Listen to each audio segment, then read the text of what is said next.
From a distance, a father and son are enjoying the surf, but this is no ordinary pair.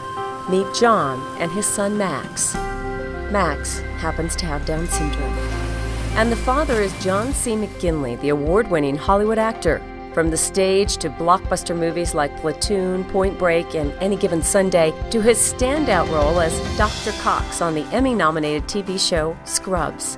No doubt, John has had an incredibly successful acting career. I went to NYU and got out the grad school in '84. 2 weeks before I graduated, I auditioned to understudy John Turturro. When I was covering for John, somebody from Oliver Stone's casting company came down and they saw me in the play and they asked me if I wanted to audition for Platoon. 2 years later, I got to play a major role in the film. John's credits include over 60 feature films, including 6 Oliver Stone films and award-winning independent films. In 1997, he became a father for the first time. They went to the hospital expecting a baby girl, and then came Max. When he came out, not only was he a boy, but he also had Down syndrome. I didn't have any idea what that meant, other than I knew it was a challenge. And so then the sky started to fall. You think it's the end of the world. Despite the initial shock, John was instantly bonded and committed to Max. First thing that happened when Max was born, when we were in the hospital room a couple hours later, is that some guy from the state came and told us that if we wanted to institutionalize the child and we didn't have the money to do it, the state could do that for us. And I kicked him out of the room. Max's early days were not easy ones. We ended up staying for 3 or 4 weeks in the NICU with his sleep apnea and infantile seizures. It was rough around here, but those abated. From there, Max has been on a pretty steady developmental curve. And Max wasn't the only one on a developmental curve. Max's birth profoundly impacted the way I feel about people with disabilities. Max showing up with the special needs package that he arrived with has compelled me to join different groups. It's gotten me involved. Max was also instrumental in helping Dad bring depth to his role as Dr. Cox in Scrubs. Scrubs was a great pilot on the page, and there was a really eccentric, damaged character. I gave Cox a much bigger heart, and I took that from Max. What I borrowed from Max was a sense of compassion. And John is active, initially representing the Buddy Walks, then Special Olympics. He is a key spokesperson for ending the hurtful and hateful term retard, or as he says, the R word. I feel like at some point, people with Down syndrome need a champion. It's because that community is a perfect target for cowards. If you pick on any member of the black community or any member of the Jewish community or any member of the gay or lesbian community, there's a price you'll pay.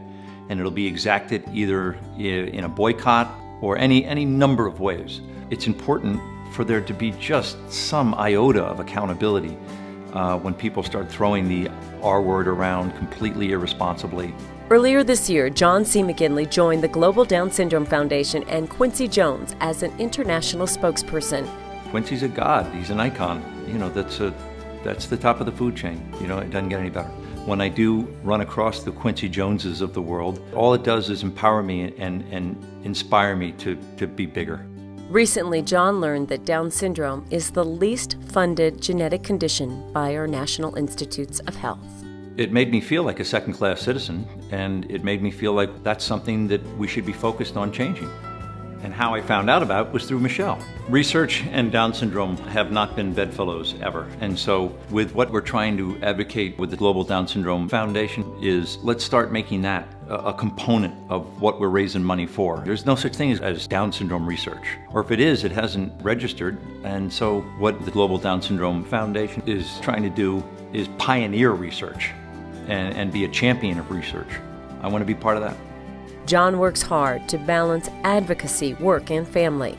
In 2007, John married his soulmate, Nicole. Together, they are nurturing parents to all 3 of their children, Max and younger sisters Billy Grace and Catalina. John is proud of his family, and especially his son. That was fantastic. I love you, Daddy. I love you.